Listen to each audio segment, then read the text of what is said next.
వైదికులైన పెద్దలకు ఎట్లాంటి సంస్కారం అయితే చేస్తారో అట్లాంటి సంస్కారమును వాళ్ళ జ్ఞానభక్తి వైరాగ్యాలను చేయదగును అనడానికి మరొక దృష్టాంతాన్ని మనకు చూపిస్తున్నాడు మహాభారతం. ఇవర్ధత్తై ఈ అర్థము ధర్మపుత్రరు అనుష్ఠానత్కాలం తడివిక్కిరా. ధర్మపుత్రుడు సామాన్యుడు గారు ధర్మరాజు గారు అంటే ధర్మం అంటే పరమ ప్రీతి. ధర్మం కోసం ధర్మాన్ని ఆచరించిన వాడే. ఏదో ఒక ఫలం కోసం ధర్మాన్ని ఆచరించడం కాదు, ధర్మం కోసమే ధర్మాన్ని ఆచరించడమే ఆయనకు ఆనందం. అంచేత వేరే ఫలమును కాంక్షించకుండా ధర్మమును ఆచరించిన మహానుభావుడు. కనుకనే ఆయన రథం యుద్ధరంగంలో ఒక అరంగుళం నేలను అంతకుండా పైన నిలబడేది. ఆయన యొక్క ధర్మ ప్రభావం వలన. అట్లాంటి మహానుభావుడు ఆయన ఆచరణ శ్రీరామాయణంలోని వారిలో రామాయణ పురుషులు నలుగురిలో మర్యాదానంద లోకస్య కర్త కారయితాసు సహా రామచంద్రస్వామి ధర్మ ప్రవర్తనం చేసినటువంటి వాడు. అట్లే మహాభారత పురుషుల్లో ధర్మరాజు ఆయన ఆచరణను ఇక్కడ మనకు ప్రమాణంగా చూపిస్తుంది సూత్రం. ధర్మపుత్రరు அசரீரிவாக்கியத்தையும்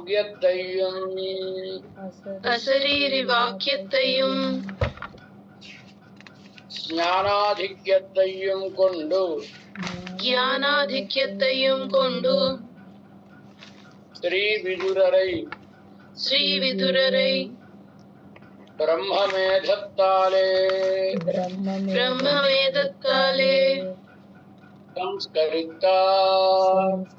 సంస్కరితార్. ధర్మపుత్ర శ్రీ ధర్మరాజు గారు అశరీరి వాక్యత్తయ్యం అశరీరవాణి వాక్యాన్ని విదురుని యొక్క జ్ఞానాధిక్యమును చూసి బ్రహ్మమేధ సంస్కారము వారికి విదురునికి చేసినారు కదా. సంస్కరించినాడు కనుక మరి విదురుడు అంటే తక్కువ వర్ణంలో పుట్టినవాడు. ఈయన క్షత్రియుడు సుక్షత్రియుడు.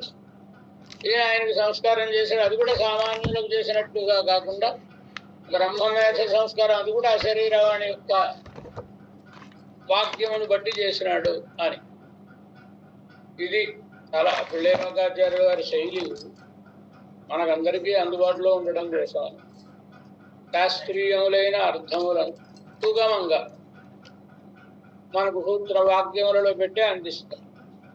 ఇదే విషయం వీరి తమ్ముడు గారు అంటే అడహేమణవాడ పెరుమణ ఆయన ఆచార్య హృదయంలోనూ ఈ విషయాన్ని ఇప్పుడు ఈ రెండు సూత్రములలో వీరు సాధించినటువంటి విషయానికి మరొక సూత్రాన్ని జోడించి మూడు విషయములను జోడించి ఒకే సూత్రంలో ఒక గొప్ప అద్భుతమైనటువంటి వాక్యాన్ని అనుగ్రహిస్తారు ఆచార్య హృదయంలో. ఐవరిల్ నాల్వరిల్ మూవరిల్ ముற்பட்ட அவர்களுடைய అనుష్ఠానం సూత్రం.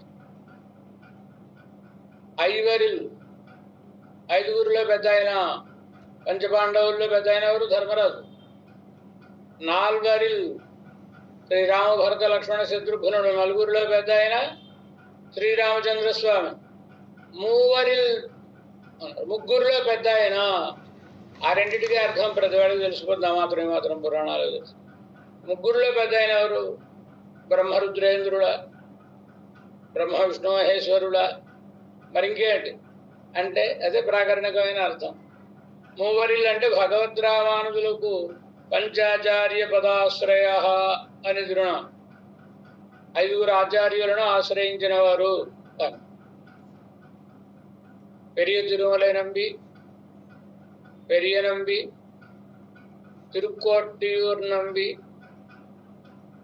திருமாலை ஆண்டார், ఆళ్వార్ తిరువరంగ పెరుమాళ్ అరయ్య, ఐదుగురు ఆచార్యులను ఆశ్రయించిన వారు అని కదా. మూవరి వారికి ఆచార్యులైన ముగ్గురులో, ఐదుగురులో ముగ్గురు అంటే ఎలా చెప్తామండి? ఏ ముగ్గురిని చెప్పాలి? తిరుమలయ అండాను లేదా మరొకళ్ళు అని చెప్పాలా? ఎలా చెప్పాలంటే ఆ చమత్కారం. మూవరిలు అంటే ముగ్గురికి ఒక సాజాత్యాన్ని చెప్పి అందులో పెద్ద, ముగ్గురికి నామసాదృశ్యం, ముగ్గురు నంబులే, ముగ్గురు నంబులు. నమ్మాళ్ళవార్ల యొక్క ఆచార్య పంచకంలో ముగ్గురు నంబులు. ఒకరు పెరిగి తిరుమలై నంబి మేనమావ గారు పూర్వాశ్రమంలో తిరుమలలో ఏం చేసి ఉండేవారు. మరొకరు తిరుక్కోట్యూరులో ఏం చేసి ఉండే తిరుమలై నంబి గారు, తిరుక్కోట్యూరు నంబి గారు గోష్ఠీ పూర్ణులు వారు. శ్రీశైల పూర్ణులు పెరే తిరుమలై నంబి, గోష్ఠీ పూర్ణులు తిరుక్కోట్యూరు నంబి, మహాపూర్ణులు పెరియ నంబి. ముగ్గురు నంబి అనే శబ్దం ఉన్నటువంటి ఆచార్యులు ముగ్గురు. తర్వాత తిరుమల ఆండార్, మరొక ఆయన కదా. కనుక వీరు ముగ్గురు నంబులు. నంబి అంటే అర్థం ఏమిటి? నమ్మంటే మనకి ఆంధ్రదేశంలో అక్కడ ఇక్కడ నమ్మంటే దేవాలయంలో అర్చకుడు అనే ఒక అర్థం ఉంది. దేవాలయంలో అర్చకుడు అని కదా. నంబి అంటే మంచి గుణములన్నిటినీ పరిపూర్ణముగా ఆచార్యునికి ఉండవలసిన లక్షణములను అన్నిటినీ, అది అప్పుడు అవర్ణాలు ఎవరైతే నంబి. అదే ఆడావిడిలో మంచి లక్షణాలన్నీ ఉంటే నంగై అని. కనుక ఇక్కడ నంబి అన్నారు. మధుసూదన్, ఇవాళ మీరు ప్రశ్నలు అడగాల్సి ఉంటుందేమో. కనుక ఆ రీతిగా ముగ్గురు నంబులలో పెద్దవారు. మూవరిల్ ముప్పట్ట వర్గళ్ళుడయ అనుష్ఠానము.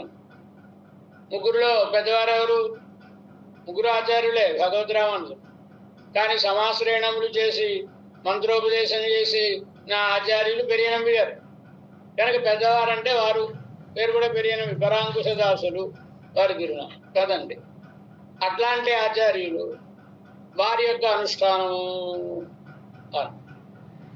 కదా. పురోడాసమాహత్యైత పుత్రకృత్యం ఏంటి? ఈ ముగ్గురు పురోడాసమాహత్యైత పుత్రకృత్యం. ప్రతి శబ్దం ఆచార్య, ప్రతి శబ్దం ఏదో ఒక ఆ ఐతిహ్యాన్ని సూచించేదో, ఆ ఘట్టాన్ని సూచించేదో, అక్కడి వాక్యాన్ని సూచించేదో అయి ఉంటుంది ఆ సూత్రంలో ఉన్న పదం. పురోడాసమాహ అనే మాటకు ఓ విలక్షణమైన పెరియ నంబి గారు. ఆ రీతిగానే అనేక మంది ఆచార్యవర్యులు యామనములను ఆశ్రయించినటువంటి వారు గోష్ఠిలో ఉండేవారు. అందులో వీరు తక్కువ వర్ణానికి చెందిన ఒక ఆయన ఎవరు, ఆయన పేరు మారనేరి నంబి అనేటటువంటి ఆయన. ఈ మారనేరి నంబి అనేటటువంటి వారు వాళ్ళందరూ కలిసి మాట్లాడుకునేటప్పుడు, ఆయన బాగా వయసులో పెద్ద ఆయన, మంచి జ్ఞానం అనుష్ఠానములు కలిగిన వారు. ఈ పెరియ నంబి గారితో, ఆయన ఇక నాకు వయసు అయిపోయింది, శరీరం విడిచిపెట్టే సమయం అయింది, మా వాళ్ళకి ఈ సంస్కారం లేదు, ఈ సంప్రదాయం ఈ సంస్కారమే లేదు. ఏమన్నారు? దేవరుகளுக்கு శేషమాన పురోడాసక్తై నాయ్ ఇళాదే కొళ్ళి. అంటే దేవతలు యజ్ఞం చేసినప్పుడు పురోడాసం సమర్పిస్తారు కదండి దేవతలకి. అలా దేవతలకు శేషమైన పురోడాసం కుక్క ముట్టుకోకుండా చూడండి. ఇది వారు చెప్పిన. అంటే అర్థం ఏంటి? ఇంతవరకు పరమ ప్రపన్నంగా బ్రతికి, యామనమునుల యొక్క శిష్యుడిగా బ్రతికి, ఆ ప్రసాదంతో బ్రతికి మరణించిన తర్వాత మరి చుట్టాలు బంధువులు వచ్చి వాళ్ళు చేయాల్సిన కార్యక్రమం చేస్తారు కదండి. వాళ్ళకి సంస్కారం ఏం లేదు కదా. కనుక కుక్క ముట్టుకోకుండా చూడు నాయన అని చెప్పారు. చెబితే పెరియ నంబి గారు వారు పరమపదించిన తర్వాత వారికి చేయాల్సినటువంటి కార్యక్రమాన్ని అంతా చేసి, అటు తర్వాత స్నానం చేసి మామూలు వైదికంగా ఇంటికి వచ్చారు. రామానుజుల వారు శ్రీరంగంలో జరిగిన వృత్తాంతం. రామానుజుల వారు వారిని ఒక ప్రశ్న అడిగారు. జీయా మర్యాద కిడక కార్యం పార్క వేండావో అని. అంటే జీ అంటే ఆచార్యుడు, గొప్ప జ్ఞానాధికుడు అని అర్థం. ఏమండి, లోకంలో ఒక మర్యాద ఉంది కదా, మీరేమో సద్బ్రాహ్మణుడు, ఆయన చూస్తే ఏదో తక్కువ వర్ణం ఆయన మీరు వెళ్ళి సంస్కారం చేసి రావడం అంటే బాగుండదు కదా. శాస్త్రంలో ఎవడెవడే ఏ పని చేయొచ్చును చేయకూడదు ఇలాంటివన్నీ చెప్పారు కదా, మీరు కూడా శాస్త్రాన్ని అనుసరించి చేయాలి కదా. మరి 10 మంది ఏమంటారండి? యవనమునుల యొక్క శిష్యులు, అంత గొప్ప జ్ఞానం కలిగినటువంటి మహానుభావులు ఆయన పెరియనంబి గారు. పెరియనంబి గారు అంటే సామాన్యుల శిష్యాచార్యులు ఘనులు ఎవరు, గొప్పవారు ఎవరు అంటే ఆచార్యుల్లో పెరియనంబి గారు, శిష్యుల్లో కోరతాళ్ళు. శిష్యుడు ఎలా ఉండాలో చూడాలంటే వీరిని చూడాలి, ఆచార్యుడు ఎలా ఉండాలో చూడాలంటే వారిని చూడాలి. ఇరువురు మహానుభావులు, లోకం కోసమే తమ నేత్రాలను అర్పించిన మహానుభావులు. సరే అవులేదు కదా అని రామానుజుల వారు ఆయన్ని అడిగారు.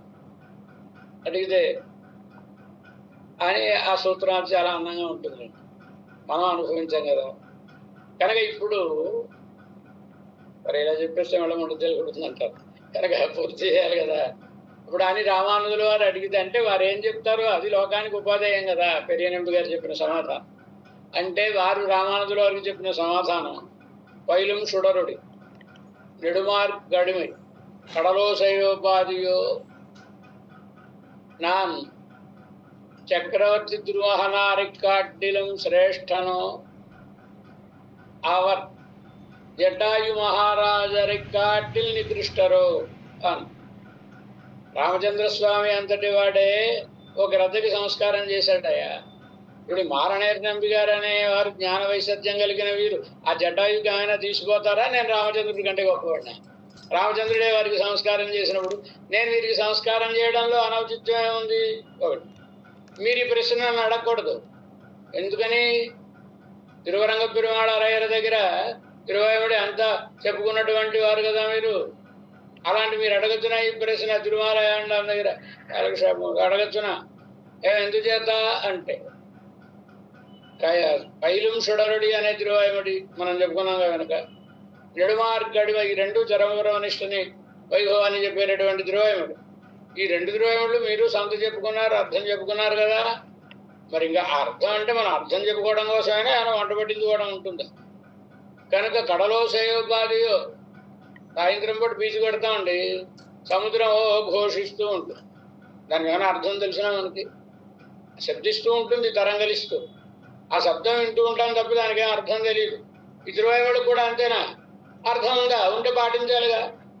అందులో చెప్పి చండాల రహళాహిలు అనర్గా ఆళ్వారులు ఎంత తక్కువ వర్ణంలో పుట్టిన వాళ్ళైనా సరే ఎమ్మ యాడుం పరమరే మమ్మల్ని పరిపాలించేటటువంటి పెద్దలు అన్నారు కదా. మరి ఇవన్నీ ఏమిటయ్యా? ఇవన్నీ కేవలం ఒకే శబ్దాన్ని చదవడం వరకైనా దాని అర్థాన్ని ఏమైనా అవగతం చేసుకుని ఆచరణలో పెట్టుకోవడం ఉంటుందా అంటారు కదా. అక్కడ సూత్రం 5 వరిలు 4 వరిలు 3 వరి ముప్పట్టవరుడే అని వీరు కాదాగా మరి మనం కష్టపడాల్సిన అవసరం లేకుండా మామూలు మాటలలోనే సులభంగానే విషయాన్ని మనకి అందిస్తుంది. ధర్మరాజు గారు విదురునికి సంస్కారం చేసినటువంటి విషయాన్ని ప్రమాణంగా చూపిస్తారు.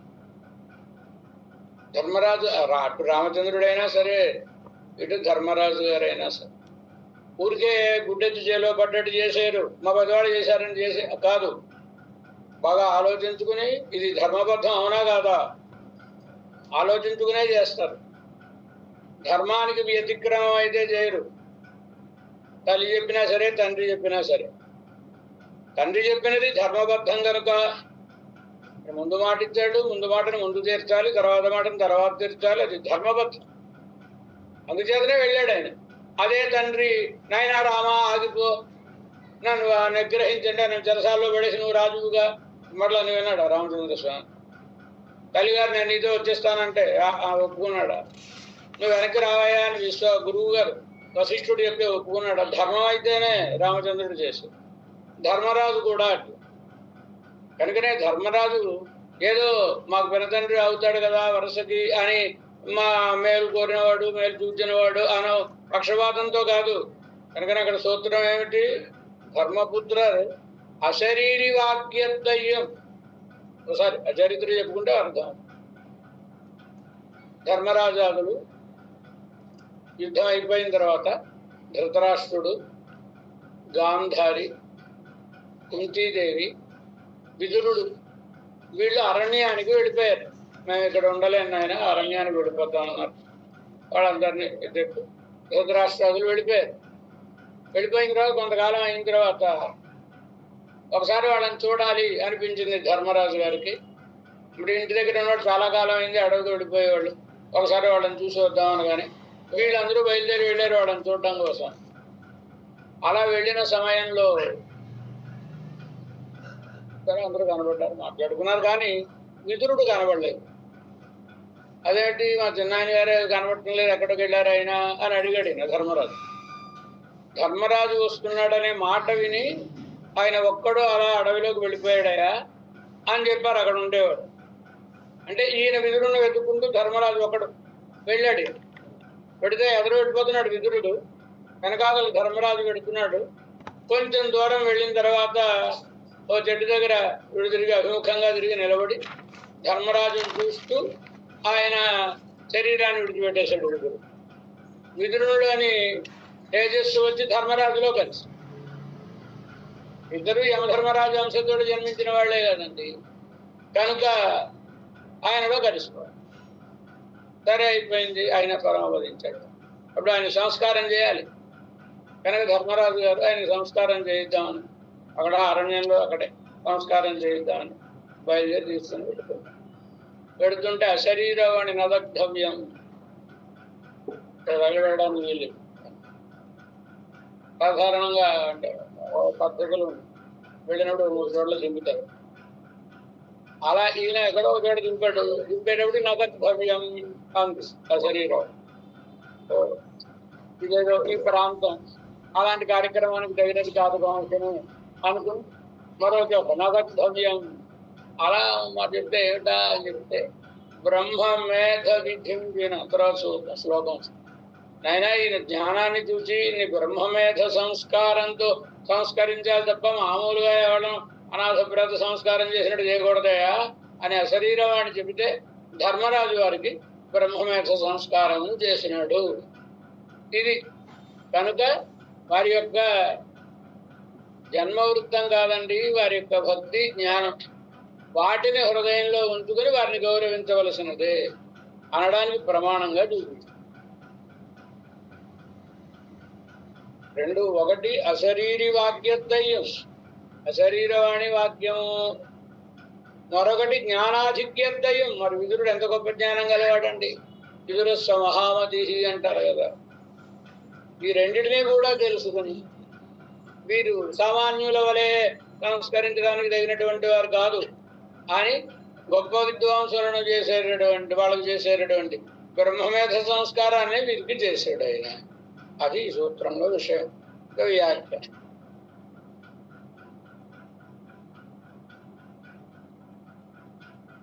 பெருமாள்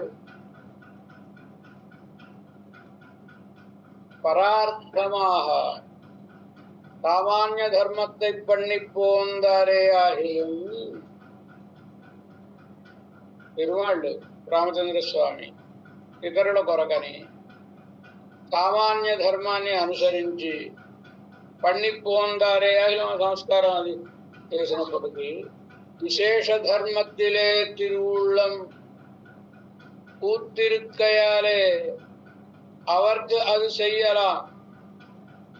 అందుకే విశేష ధర్మమునందు కూడా మనసు బాగా ఊనికగా ఉన్నవాడు కనుక రామచంద్ర స్వామి ఆయనకు బ్రహ్మమేధ సంస్కారాన్ని చేసి ఉండదు. కానీ ధర్మరాజు విదురుడికి చేయడం కదా, ఎవరు செய்ததிலே అరిదు ఈయన చేయడం కదా దుర్లభమైనది. సవర్ణ ధర్మత్తయ్యే ఉద్దేశ్యమాహ నినచి తన వర్ణాశ్రమ ధర్మమునే ఉద్దేశ్యముగా ప్రధానమైన దానిగా తలంచి సర్వావస్థయిலும் அதுக்கு ஒரு నడువదల్ వారాదబడి ఎట్టి పరిస్థితుల్లోనూ ఆ ధర్మాచరణానికి ఏ కొంచెం కూడా సడలింపు రాని రీతిగా సావధానமாக నడపికొండు పోరుం అవరిరేయువర్. సావధానంగా జాగ్రత్తగా ధర్మాన్ని నడిపించుకుంటూ వెళ్ళేవాడు కదా ధర్మరాజు గారు.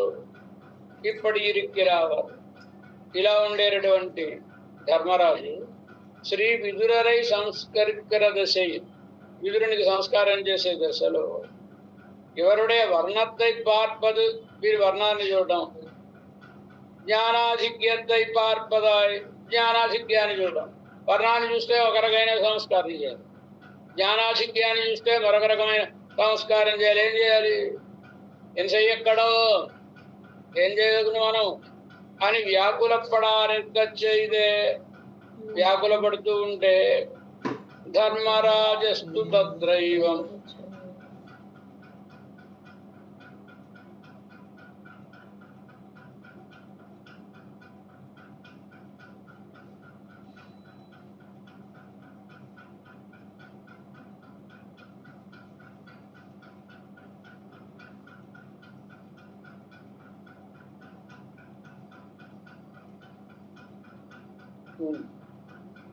ధర్మరాజస్తు తత్రైవ సంచస్కారయిషుస్తథా దగ్ధుకామో అభవత్ విద్వాన్ అథాకాశేవ చోద్రవి. ఆయనకి ఏదో సామాన్యంగా సంస్కారం చేద్దామని ధర్మరాజు గారు అనుకుంటున్నాడు. అలా అనుకునే సమయంలో ఆకాశం నుంచి ఆయనకు ఒక వాక్యం వినబడింది. ఏమిటి ఆ వాక్యం? ఓఘోరాజ్ నదగ్ధవ్యం ఏతద్విదుర సంజ్ఞకం కళేవరమిహైతత్ నైవ ధర్మ సనాతనః. ఓ మహారాజా, ఇతన్ని ఈ విదురుడు అనేటటువంటి ఆయన ఈ కళేవరాన్ని ఇలా సంస్కారం చేయడం తగదు. ఇది సనాతన ధర్మానికి సరిపోయేటటువంటిది కాదు. ఎంచేత లోక వైలక్షణోన భవిష్యత్యస్య పార్థివ, ఈయన లోకం అంతటి కంటే కూడా విలక్షణుడైనటువంటి జ్ఞానం కలిగిన వాడు అవడం వలన ఆయనకు లోక విలక్షణమైనటువంటి సంస్కారమే చేయదగును. ఏమిటది? యతి ధర్మమవాప్తోసౌ, ఈయన యతి ధర్మాన్ని పొందాడు. సన్యాస ఆశ్రమ స్వీకారం శాస్త్రీయంగా చేయకపోయినా ఒక యతి ఎలా ఉంటాడో అలా ఆ ధర్మంలోనే జీవిస్తున్నటువంటి వాడు విదురుడు. కనుక నశోచ భరతర్షభ అంటే ఇతన్ని గురించి ఏమీ ఆలోచించాల్సినటువంటి అవసరం లేదయా. బ్రహ్మమేధ సంస్కారానికి ఇతడు అర్హుడు. ఈయన విదురుడు బ్రహ్మమేధ సంస్కారమునకు అర్హులు అని చెప్పినటువంటి అశరీరీ వాక్యత్తాలు అశరీరి వాక్యం చేత సంప్రతిపన్నమానవుడే జ్ఞానాధిక్యత్తాలు బాగా ఇది తెలుసుకున్నటువంటి మంచి జ్ఞాన నిష్ట కలిగిన వాడు కదా. జ్ఞానాధిక్యం చేత సందేహం లేకుండా వైదికాగ్రేసరుకు చెయ్యక్కడవా, వైదికాగ్రేసరుడైనటువంటి వారికి చేయదగిన బ్రహ్మమేధత్తాలే సంస్కరిత్తారిరే, బ్రహ్మమేధ సంస్కారాన్ని చేశారు కదా. కనుక వర్ణాన్ని బట్టి మనం హెచ్చుతగ్గులు భావించాల్సిన అవసరం లేదు అనడానికి ప్రమాణం. అనంతరం ఇంకా జన్మాభ్యుత్కృష్టరాన ఋషిகள், జన్మాదుల చేత గొప్పవాళ్ళైన ఋషులు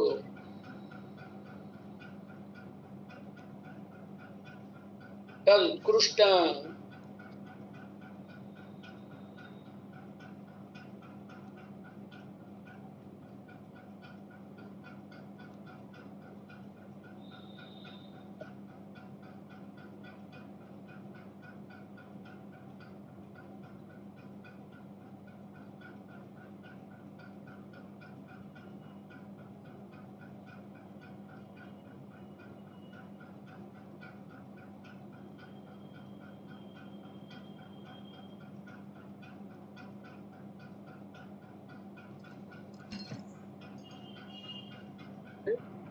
తదపకృష్టర్ పక్కలిలే ధర్మ శ్రవణం పణ్ణిన పడి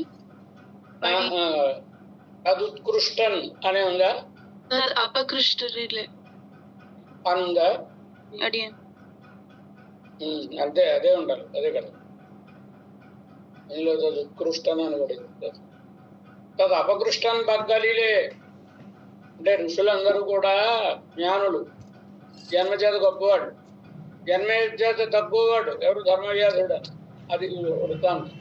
కనుక అపకృష్టన్ పక్కలిలే అందులో తక్కువ అయినటువంటి వర్ణంలో పుట్టిన ఆయన దగ్గర ధర్మశ్రవణం పండిన వడి అయి అరుణిచ్చయిరా ధర్మములను విన్నటువంటి రీతిని సాధించుతున్నారు. తస్మైదేయం తతో గ్రాహ్యం అన్నారు కదా, ఆయన దగ్గర నుంచి మీరు వినండి అన్నారు కదా. దానికి ప్రమాణం ఇక్కడ వృత్తాంతం అన్నమాట. సూత్రం ఋషిహళ్ ధర్మవ్యాధన్ పక్కలిలే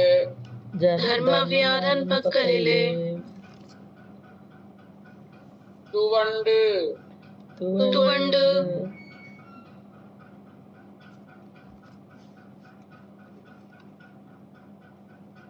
தர்ம சந்தேகங்களை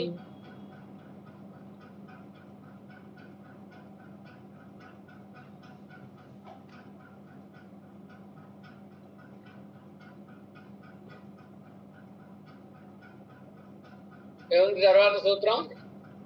సమీపిత్తు కొండార్గల్ ధర్మ సందేహங்களை సమీపిత్తు కొండార్గల్ సెమిపిత్తు కొండార్గల్ అడియన్ సెమిపిత్తు కొండార్గల్ ఉందా? అడియన్ ఏమిటి? ఋషులందరూ కూడా ధర్మవ్యాధిని వాకిలిలో పడి ఉంటుంది, ధర్మ సందేహములను తీర్చుకున్నారు కదా, సందేహాన్ని తీర్చుకున్నారు కదా అని.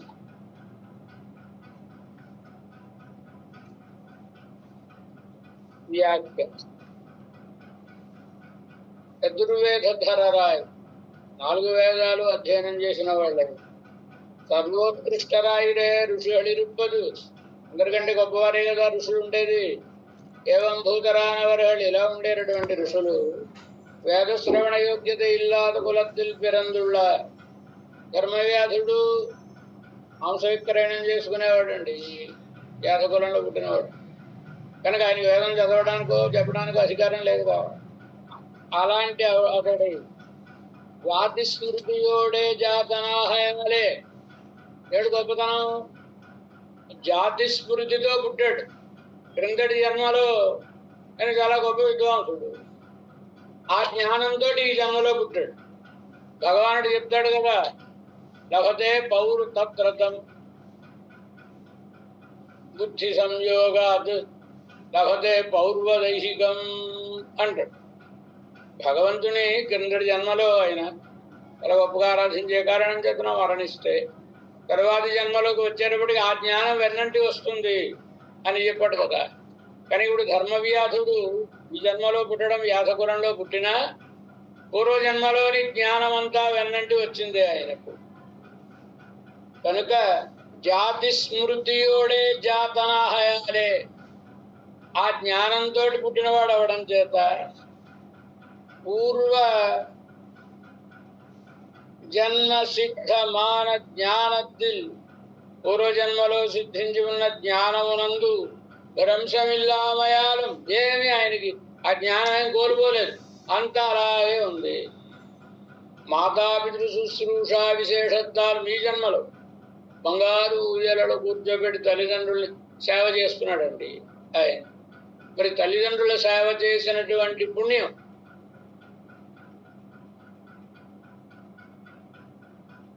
తల్లిదండ్రులు సేవ చేయడం వల్ల ఎంత పుణ్యం కలుగుతుందో, ఎంత గొప్పతనం కలుగుతుందో ధర్మవ్యాధుని చూస్తే తెలుసు. ఋషులు లాంటి వాళ్ళు కూడా వచ్చి ఆయన సేవ చేశారు కదండి. తల్లిదండ్రులు గొప్పవాళ్ళ తక్కువ వాళ్ళ ఆలోచించే అధికారం వీడికి లేదు. కొందరు పనికిరాని మాటలు మాట్లాడుతూ ఉంటారు, మా అమ్మకి ప్రేమ లేదు, మా నాన్నకి ప్రేమ లేదు. వాళ్ళకి ప్రేమ లేకపోతే వీడు కొడతారా?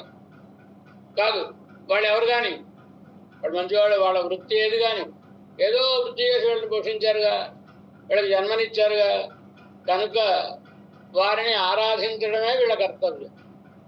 అలా ఆరాధించిన నాడు మాతృదేవోభవ పితృదేవోభవ అని చెప్పిందా లేదా శాస్త్రం? మొట్టమొదటే చెప్పింది, తల్లిదండ్రులే చెప్పిందిగా మొట్టమొదట మాతృదేవోభవ పితృదేవోభవ అని.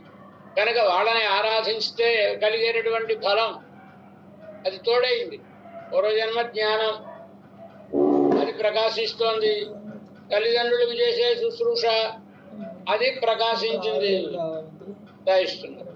మాతాపితృ శుశ్రూషైక పరణాయిరుక్కిరావన్. ఏదో తను ఉద్యోగం చేసుకుంటూ ఇంత సాపాటు పెడుతున్నామా లేదా, ఓ గది కట్టించామా లేదా కాదు, వాళ్ళ సేవ చేయడమే పరమావధిగా భావన చేస్తూ ఏ మరుపాటు లేకుండా వాళ్ళ సేవ చేసినటువంటి ఆయన. కనుక శుశ్రూషైక పరణాయిరుక్కం. ఏ పని చేసినా ఏం చేసినా ఆ సమయానికి ఇంటికి వెళ్ళిపోవాలి, తల్లిదండ్రులు కనబడాలంటే కనబడాలి, మిగతా అన్ని తర్వాత. కనుక అలా శుశ్రూషకే ప్రాధాన్యం ఇచ్చినటువంటి వాడు. అవసరం పార్త్, ఆయన దగ్గర జ్ఞానం పొందాలంటే మనం అడిగేసిన వెంటనే చెప్తారా? వాళ్ళకి తీరుకుండాలిగా చెప్పడానికి. కనుక ఆయనకి తీరిక కలిగి చెప్పేదాకా టూవండ్ అలా వేచి ఉంది. ఎప్పుడు ఆయన కుదిరితే అప్పుడు ఆయన చెప్తే ఆ సందేహాలను తీర్చుకున్నారు. అలా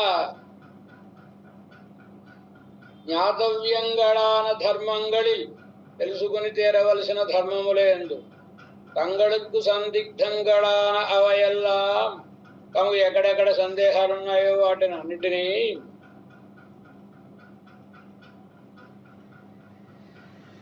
అవన్ పక్కలిలే కేట్, ఆయన దగ్గర విని அதில் సందేహங்களை పోగొట్టుకు கொண்டார்கள், వాళ్ళకుంటే సందేహాన్ని పోగొట్టుకున్నారు అను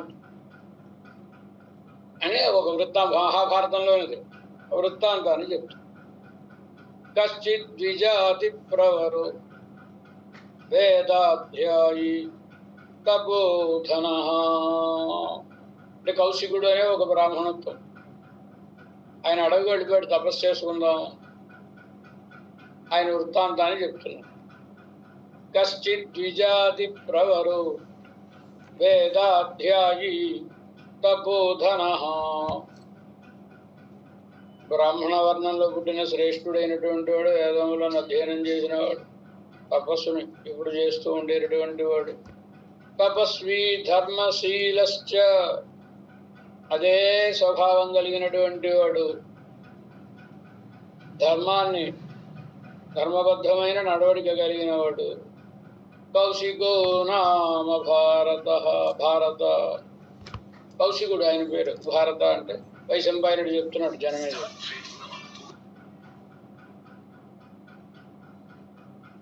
సాంగోపనిషదాన్ వేదాన్ అధీతే ద్విజసత్తమ. అంగములతో పాటుగా షడంగములతోటి పాటుగా వేదములన్నిటిని చదువుకున్నటువంటి వాడు ఈయన. సవృక్షమూలే కస్మింశ్చిత్ వేదానుచ్చారయన్ స్థిత.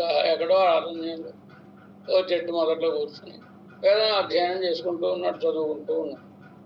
అలాంటి సమయంలో ఉపరిష్టాద్య వృక్షస్య వలాకాసవ్యలీయత తయా పురీషముత్సృష్టం బ్రాహ్మణస్య తదోరసి. ఈయన చదువుకుంటూ ఉంటే ఆ పైన ఏదో ఒక కొంగ, ఆ కొంగ ఏదో విష్టాయించింది. దాంతో అది వదిలిపెట్టినటువంటి ఆ విసర్జనం ఏదో వచ్చి ఈయన వక్షస్థలం మీద పడు. దాంతో ఈయన కోపం కలిగి ఒకసారి ఇలా పైకి చూశాడు కోపంతో. మహానుభావుడు కదా ఈయన, కోపపు దృక్కులు మీద పడేటప్పటికి అది భస్మమై కింద పడుతుంది. పాపం అంత తప్పించాడు ఆయన, మరణించుగాక నేను శపించేలేదు. పొంగ చూశాడు, ఏమిట్రా ఇలా వేసింది అంటే ఆయన ప్రభావానికి ఆ కోపంతో చూడటం వలన అది దగ్ధమైపోయి కింద పడు. నిష్కారణంగా నేను అరణ్యానికి వచ్చి ఏదో నాలుగు భగవంతుని గురించి మంచిగా జపం చేసుకుందాం అనుకుంటే నిష్కారణంగా ఇప్పుడు ఈ కొండంగా చంపిన పాపం వచ్చింది నాకు అనుకున్నాడు. ఆయన బాధపడ్డాడు. లేదు వెళ్ళి అది వృత్తాంతం. కౌశికన్ జన్రు పేరై ఉడయనాయ్, కౌశికుడని పేరు కలిగిన వాడై, అచీత సాంగస శిరస్క సకల వేదత్తై ఉడయనాయ్. సాంగ సశిరస్క మనం అంగములు, వ్యాకరణం, శిక్ష, మీమాంస ఇలాంటివి. ఇవి కాకుండా సశిరస్కం అంటే ఉపనిషత్తులతో పాటుగా అన్ని చదువుకున్నటువంటి బ్రాహ్మణోత్తముడు ఆయన. సకల వేదత్తై ఉడయనాయిరుప్పానరు బ్రాహ్మణోత్తమం. ఇలా వీటితో కూడిన సకల వేదములను చదువుకున్నవాడైన బ్రాహ్మణోత్తముడు ஒரு వృక్షమూలத்திலே వేదంగளையும் உச்சரித்துக்கொண்டு நிற்கச் செய்த వేదాన్ని చదువుకుంటూ ఓ చెట్టు మూలలో ఉండగా అదిన్ మేలే இருந்ததொரு கொப்பு, ఆ పైన ఉండేటటువంటిది ఒక కొంగ. ఎచ్చమిట్టదు విసర్జిస్తే తన్మార్విలే బంధుపడ్డవారే తన వక్షస్థుల మీద వచ్చి పడగానే క్రుద్ధనాయ్ పార్థ పార్వయ్యే అది పట్టు వీళ్ళ కోపంతో చూసిన చూపుతోటే అది మరణించి కింద పడిపోగా అత్త ఇక్కండు దానిని చూచి తప్త చిత్తనాయ్ చాలా బాధ కలిగింది పాపం ఆయనకి. కనక శోకించి చాలా బాధపడ్డాడు, శోకించాడు, ఘనంగా శోకించాడు. రాగద్వేష బలాత్కృత రాయకుండా అకృత్యత చేయడం వేసింది. నిజానికి ఏం చేయాలి మనం? ఇప్పుడు అది ఉన్న చోటికి మనం వెళ్ళామా, మన ఇంట్లో కదొచ్చిందా? అవి పక్షులు అవి తిరిగే చోట అరణ్యం ఉంటాయి. అవి ఉన్న చోటికి మనం పెడితే మనం జాగ్రత్తగా చూసుకుని కూర్చోవాలి. మరి అవి వెళ్ళిన తర్వాత అవి వాటికేంటి రూలా రెగ్యులేషనా ఏమైనా ఉన్నాయా? దానికి ఎప్పుడో దాన్ని విసర్జించాలనిపించింది, విసర్జన. దాని తప్పే ఉంది. అది మీద పడితే అది నేను అనుకోవాలి, అది మానేసి ఇలా వేస్తుందా అని కోపంగా చూశాను. నేను కోపంగా చూడటం వల్ల కదా అది మరణించింది. నేను ఎంత చదువుకుని రాగద్వేషాలు నాకు పోలేదు. అయ్యాయి ఎంత తప్పు చేశాను నేను అనుకున్నాడు ఆయన. అనుకుని అత్త కండు తప్త చిత్తనాయ్, మనసంతా కూడా వ్యాకులం. కనక శోకిత్తు ఘనంగా శోకించి రాగద్వేష బలాత్కృత రాయకుండు, రాగద్వేషముల చేత బలాత్కరింపబడిన వాడిని అంటే ఆక్రమిస్తే అగృత్యతైసైదో చాలా చెడ్డ పని చేశాను, చాలా చెడ్డ పని చేశాను. ఆయనలో ఆయన పాపం పలకాలం చొల్లిక్కుండా అనేక మాటలు తనను నిందించుకుంటూ ఆసన్నం అనదొరు గ్రామత్తిలే దగ్గరలో ఉండేటటువంటి ఒక గ్రామం. అక్కడికి వెళ్ళి భిక్షార్థమాహపోయి భిక్షమెత్తడం కోసమని ఆయన బ్రాహ్మణుడుగా వెళ్ళి ప్రథమం ஒரு గృహత్తిలే సెன்று భిక్షాం దేహి ಎಂದು యాచిత్తవడవిలే. ఓ గుమ్మం దగ్గరికి వెళ్ళి ఓ గృహం ఇడమ్మా భిక్షని అని అడిగితే అంత గృహిణి అనేవాడు ఆ ఇల్లాలి చాలా గొప్పవాడు. నీళ్ళు వరిహిరే ఎన్ని చెల్లి ఉన్నాయన వస్తున్నాను పట్టుకొస్తున్నాను లోపలికి వెళ్ళి పట్టరాలి అని చెప్పి లోపలికి వచ్చి బ్రాహ్మణతోడు పెట్టాడు గడ్డ చేతులు శుభ్రంగా కడుక్కోవాలి కదా. కనుక కరశుద్ధ్యాదిహళి పండి చేతులు కడుక్కోవడం అది చేసి భిక్షై కొండు వరువదాహ ఉద్యోగియా నిక్కచ్చేదే ఆయనకి భిక్షం పట్టుకొద్దామని అనుకుంటుంది ఆవిడ. ఇంతలో భర్తావానవన్ అతీవ క్షుధార్థనాయ్ వందుకు. ఇందులో భర్త గారు ఎక్కడో బయటకు వెళ్ళినవాడు వచ్చాడు. ఆయన వచ్చిన వెంటనే చాలా ఆకలిగా ఉంది, ముందు నాకు సాపాటు పెట్టి లేదా ప్రాణాలు నిలబడవు అన్న. మెతుకు కదిగితే కానీ ప్రాణాలు నిలబడవు అనేదో అన్నాడు. అనగానే ముందు భర్త గారిని మరి భార్య యొక్క ధర్మం ఏమిటి?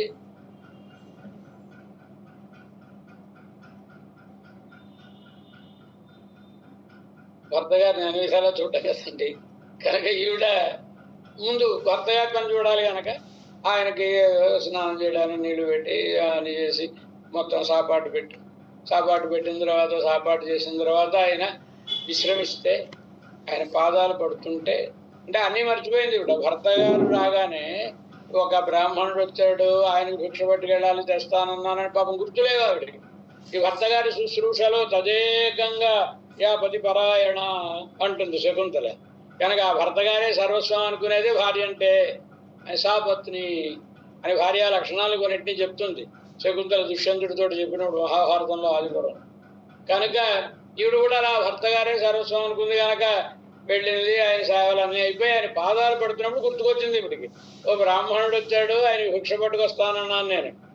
భర్త గారు అనుమతి లేకుండా ఏం చేయలేదు కనుక భర్త గారిని అడిగింది, ఏమంటే పొరపాటు అయిపోయింది, ఎవరో బ్రాహ్మణుడు వస్తే బాబు ఆయనకి భిక్ష పెడదాం అనుకున్నాను, ఇందులో మీరు వచ్చారు, ఈ పనుల్లో పడి మర్చిపోయానంటే ఆయన కూడా అయ్యయ్యో అబద్ధారు, ఎవరో వచ్చి బ్రాహ్మణుడు నిలబడితే నువ్వు ఇలా వస్తావు, వెళ్ళి చూడు అని ఆయన యోగ్యుడు కనుక అన్నాడు.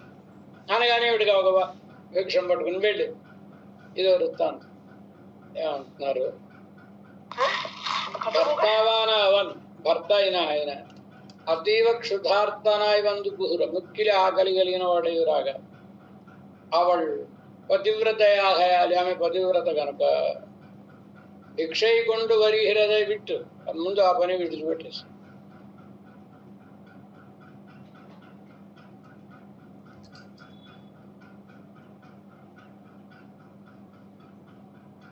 అనన్యదైవత్వం ఇయం క్షమాచ.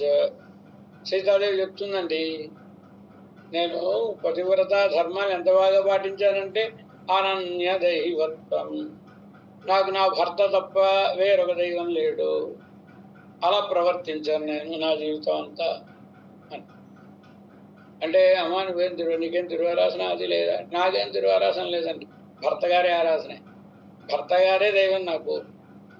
మరి వాల్మీకి మహర్షి అలా చెప్పాడమ్మా, సహపత్న్యా విశాలాక్షయ నారాయణ ఉపాగమర్త అన్నాడు కదా. మరి నువ్వు కూడా పెరుమాళని సేవించడానికి వెళ్ళేవాడు కదా దేవాలయానికి, నాకు రాముడే దేవుడు ఇంకేం లేవంటావేంటి నువ్వు అని అంటే, నేను దేవాలయానికి నా కోసం వెళ్ళలేదండి, మా ఆయన పెడుతుంటే ఆయన వెనకాతల ఆ పూల సజ్జ ఏదో పట్టుకుని వెళ్ళాలి కనుక వెళ్ళాను, కానీ నాకైతే మా ఆయనే దేవుడు అంటుంది. ఇది కదా పతివ్రత లక్షణం అని చెప్తారు. కనుక ఈవిడ కూడా అలాంటి ఆవిడ కనుక పతివ్రతయాహయాలే భిక్షై కొండు వరిహిరాత్తై విట్టు, భిక్ష పుచ్చుకుని వచ్చేదాన్ని విడిచిపెట్టు, పాద్య ఆచమనీయ ఆసన ప్రధానాది హడాలే, ఆ భర్త గారి కాళ్ళు కట్టుకోవడానికి నీళ్ళు ఇవ్వడం, మంచి తుంపుకోవడానికి ఇవ్వడం, కూర్చోవడానికి కూర్చో శుభ్రం చేసి పెట్టడం, ఇలాంటివన్నీ చేయడం వలన అవనే శుశ్రూషిక్కిర పరాక్కిలే, ఇంకా భర్త గారి సేవలో పడిపోయింది ఆవిడ. అలా పడిపోవడం వలన పరాకులు బ్రాహ్మణం నిక్కిరద్దై మరం, బ్రాహ్మణుడు వచ్చి గుమ్మంలో నిలబెట్టాడనే సంగతి మరచిపోయి నెడుంబోదు నిండు చాలాసేపు అలాగే ఉండిపోయి పిన్నయ్యవన్ నిక్కిరద్దై కండు నడుంగి, తర్వాత ఆయన నిలబడిపోయాడు కదా అని గుర్తుకొచ్చి వణికిపోయి భిక్ష, మరి అపచారం కదా బ్రాహ్మణతో నిలబెట్టి భిక్షై కొండు వరిహిరవాడదు భిక్ష పుచ్చుకుని వస్తుంది. మరి ఈయనకి అలా కోపం వస్తుంది, ఇక్కడ నిలబెట్టి ఇప్పుడు వెళ్ళిపోయి ఇంట్లో పనులు ఏవో చూసుకుంటారు కదండి. బ్రాహ్మణులు అంటే ఈయన గొప్ప తపస్వి చదువుకున్నవాడు, అలాంటి వాడిని గుమ్మంలో నిలబెట్టి వెళ్ళిపోతే న్యాయమా? అంచేత కోపం వచ్చి ఆవిడని చూసి ఎన్నై నిర్కచ్చొల్లి ఎత్తనే పోదు నీ పురప్పడాదిరుప్పానే என்று அவன் కుపితనాన వారే, ఏమ్మా నన్ను నిలబడమని చెప్పావు, నువ్వు ఎంతసేపు బయటికి రాకుండా ఉండడానికి కారణం ఏమిటి అని ఆవిడని అడిగాడు. అడిగితే అవని సాంత్వనం పడి కోపం తెచ్చుకోకయ్యా, ఇద్దై పొరుక్కవేణు క్షమించు, పొరపాటు అయిపోయింది என்று వేండికొండు. ఎంచేత అంటే నాయన నాకు అన్నిటికంటే నా భర్తయే ప్రధానం కనుక நான் భర్తావే దైవం என்று இருப்பாడ వృత్తి, నా భర్తయే దైవము అని ఉండేదానని ఒకతను. అవన్ ఇళైత్తు వరుగయాలే, ఆయన శ్రమపడిపోయి రావడం చేత తచ్చుశ్రూషై పణ్ణిరేన్, మరి ఆయన సేవ చేస్తూ ఉండిపోయాను, అంతేగాని మరొకటేం కాదు అని పాపం చెప్పింది ఆవిడ ఆయనకి సమాధానం. కానీ ఈయనకి పాపం పోలేదు. ఉనకు భర్తావై అనరు సత్కరిక వేండుదు అంటే నీ భర్త గారే నీకు ప్రధానమా, ఆయన సేవ చేయడమే ముఖ్యమా? బ్రాహ్మణరాడవిల్ గౌరవ ప్రతిపత్తిలే, బ్రాహ్మణులు అంటే ఏం గౌరవం లేదా అని కళ్ళెర చేసి గట్టిగా మాట్లాడాడు. ఈయనరు వ్యంగ్యమాహచ్చొల్లి అని కొంచెం వ్యంగ్యంగా చెప్పి, గృహధర్మత్తులే వర్తిగ్గిరని, గృహస్థాశ్రమంలో ఉన్నావు, ఉన్నటువంటి నువ్వు బ్రాహ్మణరై ఇప్పటి అవమతి పన్నరాదుకా, బ్రాహ్మణుల్ని ఇలా తులగనగా చేయకూడదు సుమా అన్నాడు. అంటే ఆవిడ, నాన్ ఒరుక్కాలం బ్రాహ్మణరై అవమతి పన్నేన్, నేను ఏనాడు బ్రాహ్మణుల అంటే నాకు చిన్నచూపు లేదండి, వాళ్ళని అవమానించలేదు. బ్రాహ్మణరుడే వైభవం ఎల్లాం నన్రాహ అరివన్, బ్రాహ్మణుల వైభవం అంతా నాకు తెలుసును என்று పరగ్గ చొల్లికాట్టి అని బాగా విషదంగా ఉపన్యాసం చెప్పేయనికి, ఈ అపరాధத்தை పొరుక్క వేణం, నా అపరాధాన్ని క్షమించవలసినది. భర్తావే దైవం ఎండిరుక్కయాలే, భర్తయే దైవము అని ఉండడం చేత, తచ్చుశ్రూషయిలే ఆయన సేవ చేయడంలో, పరవశయాయి నిండ్రేనిత్తనై పరవశరాలని అయిపోయి ఉన్నాను అంతే. ఎన్నుడే పతి శుశ్రూషయినుడే బలத்தை పారి, ఏమనుకుంటున్నావు నువ్వు? ఆయన సామాన్యమైన గృహస్థుడు, బ్రాహ్మణోత్తముని నేను, నన్ను అవమానం చేస్తావా? నీ భర్త గారి కోసం అని అంటున్నావు. భర్త గారి సేవ చేయడం వలన కలిగే గొప్పతనం ఏమిటో నేను నా భర్త గారిని అలా సేవించాను, దాని ప్రభావం ఏమిటో వినవయ్యా చెప్తాను నేను అని ఈవిడ ఆ బ్రాహ్మణోత్తముడికి ఏమని చెప్తోంది ఆవిడ? உம்முடைய ரோஷத்தாலே அந்த கொக்கு யாதொருபடி దగ్ధమాయిత్ அதுவும் எனக்கு విదితంగాను. నువ్వు అరణ్యం నుంచి వస్తున్నావు, అరణ్యంలో కోపంగా చూస్తే ఓ కొంగ మాడి పడిపోయింది, ఆ సంగతి నాకు తెలుసును. ఇప్పుడే డిస్కవరీ ఛానల్ లాగా కెమెరాలు ఏమైనా పెట్టారా అక్కడ? లేకపోతే అక్కడి నుంచి ఇవిడికి మెసేజ్ ఎలా వచ్చింది, ఈ విషయం ఎలా తెలిసింది? ఎక్కడో అరణ్యంలో ఇది ఒకడే ఉన్నాడు, ఎవరికి తెలియదు. ఆ విషయం ఇంట్లో ఉంది, ఈవిడ బయటికి రాలేదు. ఈవిడ ఆ వృత్తాంతాన్ని చెప్పేసి, అంటే ఎందువల్ల కలిగింది ఇంత శక్తి? ఆవిడ చేసే ధర్మశాస్త్రం అంత గొప్పగా చెప్పిందండి. ఈడంటే యజ్ఞాలు యాగాలు పుణ్యాలు పురుషార్థాలు అన్నీ చేయాలి, కానీ ఆవిడకి ఏం చేయక్కర్లేదు. ఇవన్నీ చేయకుండానే ఈ ఫలం అంతా ఆవిడకి వచ్చేస్తుంది. ఈయన సేవ చేసుకుంటే చాలు. ఈ సక్రమంగా ఇవన్నీ కార్యక్రమాలు నిర్వహించే భర్త గారిని ఆవిడ సేవిస్తే, ఈయన ఇవన్నీ చేయడం వల్ల వచ్చిన శక్తి ఇవేం చేయకపోయినా కేవలం పతి శుశ్రూష మాత్రం చేతనే ఈవిడికి లభిస్తుంది అంత శక్తి అనడానికి నిదర్శనం ఈ పతివ్రత గారు. అందుకోసం చెప్పింది, ఏదో గొప్పతనం చెప్పుకోవడం కోసం కాదు. నువ్వేదో అంటే చులకన చేసాడు ఆయన, నీ భర్త సేవ అయినా నీకు గొప్ప అన్నాడు కదా. భర్త సేవ భర్తృ శుశ్రూష ఎంత గొప్పదో చెప్పడం కోసం అని చెప్పింది. కానీ మంచి మాటలు చెప్తుంది. ఏం చెప్తోంది? క్రోధ శత్రు శరీరస్థో మనుష్యాణం దిగ్విజోక్త క్రోధమోహో త్యజతి తం దేవా బ్రాహ్మణం విదుః అన్నగా చెప్పింది. ఏమన్నాడు ఈయన బ్రాహ్మణోత్తముడు? అంటే నీ భర్త గారైనా నీకు ప్రధానం, ఇక్కడ బ్రాహ్మణులు అంటే పట్టలేదా అన్నాడు. సరే, నా భర్త గారే నాకు ప్రధానం అనడం వలన నాకు కలిగే వైభవం ఏమిటో చెప్పింది. అసలు నా బ్రాహ్మణులు అంటే లెక్కలేదా అంటున్నావు? నువ్వు బ్రాహ్మణుడువా? నీలో ఆ బ్రాహ్మణ లక్షణాలు ఉన్నాయా? ఆయనకి ఈవిడ ఉపదేశం చేస్తుంది. ఏం చెప్తుంది? క్రోధ శత్రు శరీరస్థో మనుష్యాణం ద్విజోత్తమ, మానవులకు ఆ వారి శరీరంలో ఉన్న కోపం అనేదే శత్రువయ్యా. తన కోపమే తన శత్రువు. తెలుగులో మనోడు చెప్పేశారు కదండి చక్కగా. కనుక కోపమే శత్రువు. అపచారిణి చేత్ కోప కోపే కోప కుతోన కృత అంట. అపచారం చేసిన వాడి మీద కోపం తెచ్చుకునేలా ఉంటే నీకు పెద్ద అపచారం చేసేది నీ కోపం. కోపం మీద కోపం ఎందుకు తెచ్చుకోరా నాయన అంటారు కదండి. అలా క్రోధ శత్రు శరీరస్థో, క్రోధం అనేదే శరీరంలో మన శరీరంలోనే తన శరీరంలోనే ఉండే క్రోధం అనేదే తనకు శత్రువు. కనుక ఏమన్నారు వీటిని? పరిషడ్వర్గం అన్నారు కదండి. అంతఃశత్రువులు అన్నారు. వీటికి ఏం పేరు? అంతఃశత్రువులు. బయట ఉండే శత్రువు కనబడతాడు, మనకు లోపల ఉండే శత్రువు కనబడు. ఈ కోపం అనేది ఏమైనా చేసి ఎంత అదృష్టమైనా చేస్తుంది. ఈ మాట మనమండం కదా, ఆంజనేయ స్వామి లాంటి మహానుభావుడు చెప్పినటువంటి మాట కదా. కార్యకార్యం న విజానాతి అన్నాడు కదా. కనుక క్రోధ శత్రు శరీరస్థో మనుష్యాణం ద్విజోత్తమ బ్రాహ్మణోత్తమ మానవులకు శత్రువు క్రోధమేనయ్యా. యః క్రోధమోహ ఉత్యజతి. శాస్త్రం ఏం చెప్తుందంటే ఈ క్రోధమును మోహమును ఎవడైతే విడిచిపెడతాడో తం దేవా బ్రాహ్మణం విదు. దేవతలు అతడిని బ్రాహ్మణుడు అని తెలుసుకుంటారు. మరి నువ్వు అక్కడ కోపాన్ని విడిచిపెట్టలేదు. పోనీ ఏదో అయిపోయిందండి, ఆ తర్వాత అయినా మార్పు వచ్చిందా ఈయనలో? మళ్ళీ ఇక్కడ కోపం వచ్చిందిగా ఈయనకి. అంటే కోపాన్ని విడిచిపెట్టలేదు. ఏమంటున్నాను? బ్రాహ్మణులు అంటే చులకన అంటే బ్రాహ్మణ లక్షణం నీలో ఉందా? అంతే కదండి. గౌరవం కావాలనుకున్నప్పుడు దానికి తగిన యోగ్యత కూడా మనలో చూసుకోవాలి కదా. కామక్రోధాది బ్రాహ్మణులకు బ్రాహ్మణులంటే గొప్పతనమే. వీటంటే జయించితే కదా గొప్పతనం, జయించిన వాళ్ళని కదా గొప్పతనం. మరి జయించకపోతే ఇంక గొప్పతనమే ఉంది. కనుక కామక్రోధాదులు బ్రాహ్మణునికి కాదు, బ్రాహ్మణునికి ఉండదగినటువంటివి కాదు, కూడదు. సత్యార్జవాదిహళు ఉండాక వేణం. సత్యము, ఆర్జవము, అహింస ఇత్యాది గుణాలు ఉండాలి అని విస్తారంగా బ్రాహ్మణ లక్షణాలు ఏమిటో, ఏ లక్షణాలు ఉండాలో ఇప్పుడు చెప్పింది.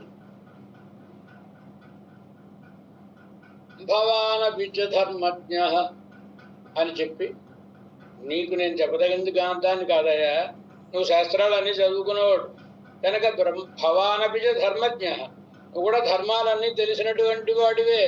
స్వాధ్యాయ నిరత శుచి, ఎప్పుడు స్వాధ్యాయం వేదాధ్యయనం చేసుకుంటూ దానికి తగినటువంటి నియమములను పాటిస్తూ పవిత్రంగా ఉండేటటువంటి వాడివి.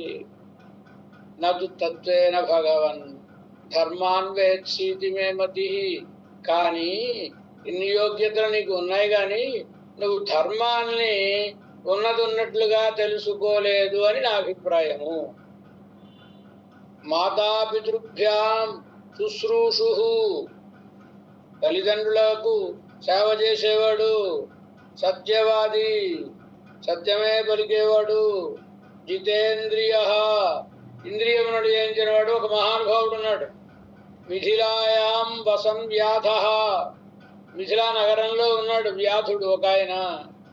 సతే ధర్మాన్ ప్రవక్షతి, నేను ఆడదన్నయ్యా, నీకు నేనేం ధర్మాలు చెప్తాను, నా ధర్మాలతోటే నాకు సరిపోతుంది ఆచరణతోటి. నువ్వు అక్కడికి వెళ్ళిన ఆయన మిథిలా నగరానికి వెళ్ళు, అక్కడ ధర్మవ్యాధుడు అనే ఆయన పితృ శుశ్రూషణారథుడైనటువంటి మహానుభావుడు, జితేంద్రియుడైనటువంటి వాడు, సత్యవాది అయిన వాడు ఉన్నాడు. తత్ర గచ్చస్వ భద్రం యథాకామం ద్విజోత్తమం. నువ్వు నీకు ఇష్టమైనట్లయితే నువ్వు ఆయన దగ్గరికి అక్కడికి వెళ్ళు. వ్యాధ పరమధర్మాత్మ సదే ఛేత్స్యతి సంశయ. పరమధర్మాత్ముడైన ఆ వ్యాధుడు నీకేమైనా సందేహాలుంటే ఆ సందేహాలన్నింటినీ కూడా తీరుస్తాడు, వెళ్ళవయా అని చెప్పింది. దాని అర్థాన్ని సాయిస్తున్నాడు. మీరు ధర్మజ్ఞ, మీరు కూడా ధర్మజ్ఞుడు. వేదాధ్యయన నిరత, వేదాధ్యయనం ఎప్పుడు ఉంటూ ఉండేటటువంటి వారు, శుద్ధ పవిత్ర ఆయుర్కచ్చేదయం అయినప్పటికీ ధర్మంగళై ఉళ్ళబడి అరియరు, ధర్మాన్ని ఉన్నరీతిగా మీరు ఎరుగరు என்று అని నేను అనుకుంటున్నాను. என்று ఎనక్కునేనై అని నా తలం. మాతాపితృ శుశ్రూషువాయ్, తల్లిదండ్రులు సేవ చేసేటటువంటి వాడై, సత్యవాదిగా సత్యమునే మాట్లాడేవాడై, జితేంద్రియ నాయకుడు జితేంద్రియుడై, మిథిలైలే ఇరిక్కిర వ్యాధన్, మిథిలా నగరంలో ఉండేటటువంటి వ్యాధుడు, ఉమక్కు ధర్మంగళై సొల్లక్కడవ, మీకు ధర్మాలు చెప్పదగినటువంటి వాడు. అంగేపు అక్కడికి వెళ్ళండి.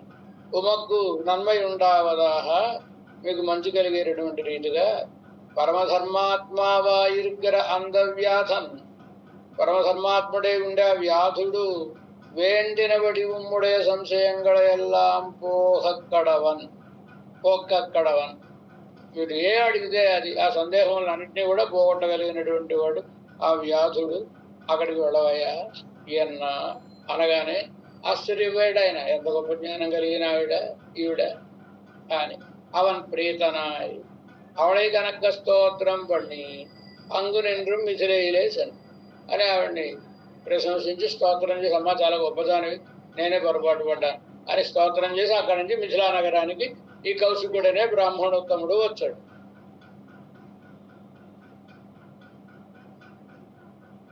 ఎలా ఉంది వచ్చాడు ఈయన. ఎవరన్నా అడుగుతారు కదా, ఏమండి ధర్మవ్యాసుడు గారు ఎక్కడ ఉంటారు? ఆయన ఇప్పుడు కొట్లో ఉంటాడండి. షాపులో ఉంటాడు. అవసరం పెడితే అదేం షాపు, మాంస విక్రయణం చేసేటటువంటి కొట్లన్నీ ఓ వీధిలో ఉంటాయి. ఆ వీధిలో ఇంకో కొట్టు, ఈయన మాంస విక్రయణం చేస్తూ ఉంటాడు, మాంసం అమ్ముతూ ఉంటాడు.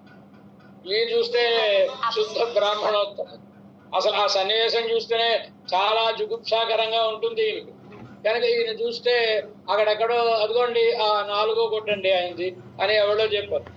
అసలు ఆ వీధిలోకి వెళ్ళలేక కొంచెం యువతలుగా నిలబడి, ఏమిటి పతివ్రత ఏమో ధర్మాత్ముడు అంది, ఈయన చూస్తే మాంసం అమ్ముకుంటూ కూర్చున్నాడు.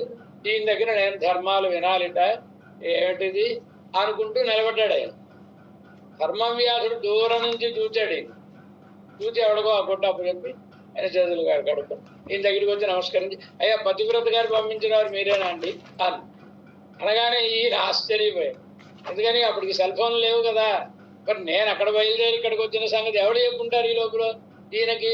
ఈయన పతివ్రత పంపించింది మీరేనా అంటే ఆశ్చర్యపోయాడు ఆయన. ఏమయ్యా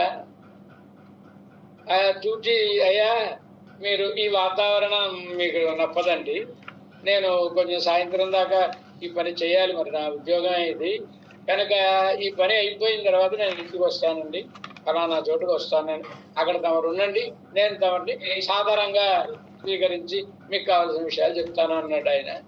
అంటే అలా చేసి అడుగుతాడు ఆయన, ఏమయ్యా నువ్వు ఇంత ధర్మాత్ముడు కదా, ఏంటి మాంస విక్రయణం అని అడిగాడు ధర్మవ్యాసం. మా మహారాజు గారు జనక మహారాజు గారు అండి. జనక మహారాజు గారు ఎవరి వర్ణాశ్రమ ధర్మములను వాళ్ళు పాటించి తీరవలసినదే అని చాలా గట్టి కట్టడి చేస్తాడు. ఎవడైనా వర్ణాశ్రమ ధర్మములను అతిక్రమిస్తే దండిస్తాడు. కానీ నా వర్ణాశ్రమ ధర్మం ఇది, నేనేమి జంతువులను చంపను, కానీ ఎవరో చంపి తీసుకొని వచ్చినదని నా వృత్తి ఇది, కనుక ఇది చేస్తాను నేను అని విషయాలన్నీ అక్కడ మాట్లాడుకున్నానులేండి అన్నాడు. పంపించిన తర్వాత సాధారణంగా ఈయన్ని ఇంటికి తీసుకుని వెళ్ళాడు. ఆ ఇంట్లో మంచి సంపన్నుడైన సంపదప్రదమైన ఆ ఇంట్లో మంచి తూగుడుయ్యలో బంగారు తూగుడులో తల్లిదండ్రులు కూర్చుని ఉన్నారు. వెళ్ళగానే వాళ్ళని సేవించడం అయినా అన్నీ చూశాడు. అప్పుడు ఈయన సందేహాలు అడిగి, అది తొవక్కుండు అనే మాటగా వేచి ఉండి ఆ అర్థములను అన్నిటినీ పొందడం మనం అడుగుతున్నాడు. ఈయన బ్రాహ్మణోత్తముడు ధర్మవ్యాసుని అడుగు, పంచకాని పవిత్రాణి శిష్టాచారేషు నిత్యదా ఏతన్మహామతే వ్యాధ ప్రబ్రవీహి యథా తథం. 5 పవిత్రములైనటువంటివి ఉన్నాయిట శిష్టాచారములలో, అవి ఏమిటో ఎలా ఉన్నాయో యథాతథంగా దానిని దయచేసి తెలుకోవలసినది అని అడిగాడు. శిష్టాచారంగళిలే శిష్టులైనటువంటి వారి ఆచారములందు నడవడిక ఎందు ఎప్పుడూ ఉడవాయుగ్ర ఎప్పుడూ ఉండేటటువంటి ఉండే పవిత్రంగళ్ అంజు పవిత్రములు 5 అనేటటువంటి వాటిని అవి ఏవి అనే దానిని మహామతియాన అవనే మంచి జ్ఞానం కలిగినటువంటి వాడా ఇత్తై చొల్లవేణం అంటే యజ్ఞో దానం తపో వేద సత్యం చద్విజ సత్తమా పంచైతాని పవిత్రాణి శిష్టాచారేషు నిత్యదా. చెప్పండి, యజ్ఞము, దానము, తపస్సు, వేదములు, సత్యము, ఇవి శిష్టులైనటువంటి వాళ్ళు ఎప్పుడూ ఆచరిస్తూ ఉండేటటువంటి, అవి ఆచరిస్తారు కనుక వాళ్ళు పవిత్రంగా ఉంటారు. వాళ్ళలో పవిత్రతకు హేతుభూతమైనటువంటిది ఈ ఆచరణము అని ఇవి ఎప్పుడు నిత్యము వాళ్ళ ఆచరణలో ఉంటాయి.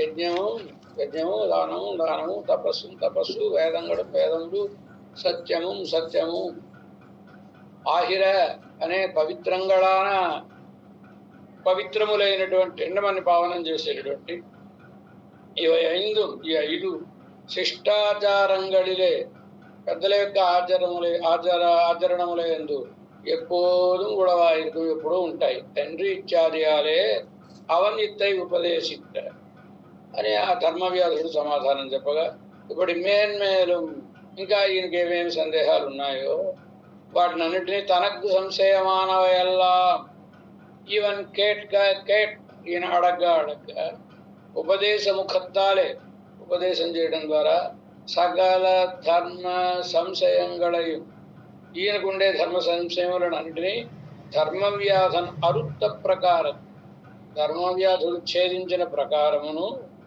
ధర్మపుత్రునికి ధర్మరాజు గారు వనవాసంలో ఉన్నటువంటి సమయంలో మార్కండేయన్ అనుగ్రహితదాహ మార్కండేయుడు ఆయనకు ఈ వృత్తాంతాన్ని చెప్పినట్లుగా అరణ్య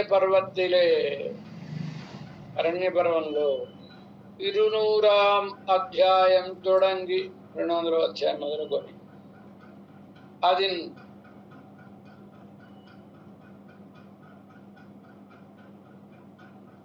13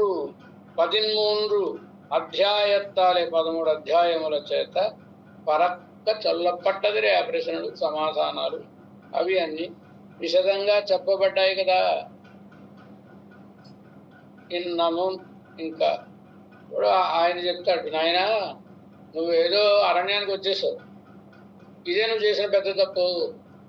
ఎందుచేత ఇంటి దగ్గర వివాహం చేసుకున్నాడు, భార్య ఉంది, తల్లిదండ్రులు ఉన్నారు, వాళ్ళందరినీ విడిచిపెట్టేసి అడవికి మోక్షం కోసం వచ్చాడు. ముందు వాళ్ళని నువ్వు సక్రమంగా చూడటం ప్రధానం. చూసిన తర్వాత నువ్వు నీ నువ్వు గృహస్థుడు అయినప్పుడు ఆ గృహస్థ ధర్మాన్ని పాటించాలి కదా. కనుక అవి మానేస్తే ఇవి చేయడం వల్ల ఏం పుణ్యం రాదు. వాటిని నిర్వహిస్తూ ఇవి చేస్తే ఫలితం కలుగుతుంది తప్ప అని ఆయన ఉపదేశం చేస్తాడు ఈయనకి కదా. మరి గృహస్థుడు ఎలా ఉండాలో అలా ఉండాలి కదా అని. అందువల్ల ఏమవుతుంది సరే కదా. ఎన్నో ఇప్పటి పలరు ఇంకా ఈ బ్రాహ్మణుడు వినే సమయంలో ఆయన ఒక్కడే కాదు, ధర్మవ్యాధులు ఏదో ఎవరో ఒక ఆయన వచ్చారు, ఆయనతో ఏదో మాట్లాడుతున్నారంటే ఇద్దరు మంచి వాళ్ళు కూర్చున్నారంటే చెడు విషయాలు రావు, చాలా గొప్ప విషయాలే వస్తాయి వాళ్ళిద్దరం వచ్చిన. కానీ ఇది భాగవతంలో కూడా చెప్తారు. విదుర మైత్రేయ సంవాదాన్ని గురించి చెప్తున్నప్పుడు ఆ మాట అంటాడు ఈయన, ఎవరు ఆ పరీక్ష నరేంద్రుడు అంటాడు, అయ్యా విదురుడు మైత్రేయుడు మాట్లాడుకుంటున్నారంటే సామాన్యమైన విషయాలు మాట్లాడుకుంటారా? అందుచేత అదేదో గొప్ప సంవాదం జరుగుండాలి చెప్పండి అన్నాడు. అలా వీళ్ళు ఇలా గొప్ప సంవాదం జరుగుతూ ఉంటే మిగతా వాళ్ళందరూ ఎంతోమంది మహర్షులు మరొకళ్ళు వచ్చి అక్కడ కూర్చుని వాళ్ళు కూడా వాళ్ళ ధర్మ సందేహాన్ని తీర్చుకున్నారు అని. ఋషులు తువక్కుండా అన్నారు కదా అని.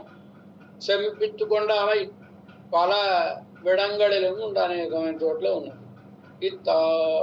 ఇందువలన జన్మాభికృష్టరానవర్హడికి జన్మాదుల చేత గొప్పవాళ్ళైనటువంటి వాళ్లకు తదు అపకృష్టరానవర్హళ్ వారికంటే తక్కువ వాళ్ళైనటువంటి వాళ్ళు, అంటే జ్ఞానాదుల చేత జన్మాదుల చేత తక్కువ వాళ్ళైనటువంటి వాళ్ళు జ్ఞానాధికరాయిరికిల్ జ్ఞానాధికులైనట్లయితే అవర్హళ్ళు వాసులే ఎత్తుకొండు వాళ్ళ వాకిరిలో వేచి ఉండి జ్ఞాతవ్యార్థంగళై తెలుసుకునవలసిన అర్థములను కొరయిల్లై తెలుసుకోవడానికి ఏమీ లోటు లేదు. ఎన్నడం కాట్టపట్టదు అనే విషయం చూపబడినది. అనంతరం అటుగుమ్మట యజ్జదాచరతి శ్రేష్ఠ என்று కృష్ణను ఆచరితబడి అరళి చేయరా భగవానుడు భగవద్గీతలో యజ్జదాచరతి శ్రేష్ఠ తత్తదేవేతరో జనః సయత్ ప్రమాణం గురుతే లోకః తదనువర్తతే. శ్రేష్ఠుడైన వాడు ఏ పనిని ఎంతవరకు ఆచరిస్తాడో అంతవరకు సయత్ ప్రమాణం అనే దానికి భాష్యకారులు యావత్ ప్రమాణకం అంటే ధర్మాన్ని ఆచరించడం కూడా ఎంతవరకు ఆచరించాలో అంతవరకు ఆచరించుట. అంటే అతిగాను చేయకూడదు, తక్కువగాను చేయకూడదు, కానీ ఎంతవరకు చేయవచ్చునో అంతవరకు చేయాలి. పన్నెండు విశదంగా మనకు శాస్త్రం కూడా కదా. కనుక అలా భగవానుడు చెప్పాడు. ఆయన మాట ప్రకారం కృష్ణవందే జగద్గురు కదా, ధర్మబోధ ధర్మకర్త, ధర్మాన్ని చేసినవాడు ఆయనే, ధర్మాన్ని బోధించినవాడు ఆయన పరమ. కనుక ఆయన ఆచరణలో చూపిస్తున్నారు. యజ్ఞాచరతి శ్రేష్ఠ என்று కృష్ణన్, మరి శ్రేష్ఠుడు గనక కృష్ణ భగవానుడు ఆచరిద్దబడి ఆయన ఆచరణలో ఉన్నటువంటి రీతిని అరళి చేయరా సాధించుతున్నారు, అనుగ్రహిస్తున్నారు. సూత్రం కృష్ణన్ కృష్ణన్ కృష్ణన్ భీష్మద్రోణాది பீஷ்மத்ரோணாதி கிரகங்களை விட்டு ஸ்ரீவிதுரர் திருமாளிகையிலே அமுது செய்தான்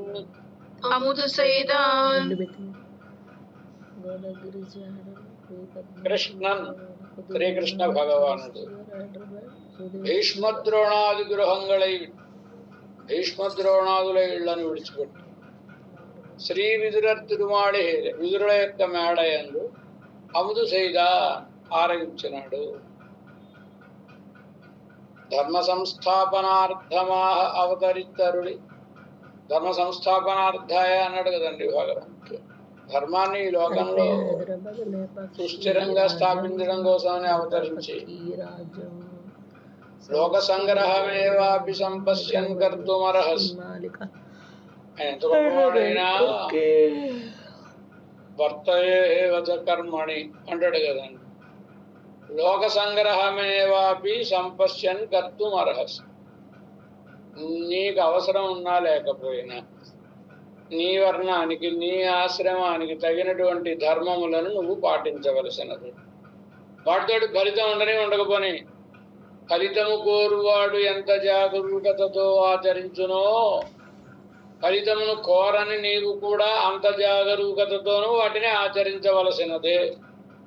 ఆచరించాలి.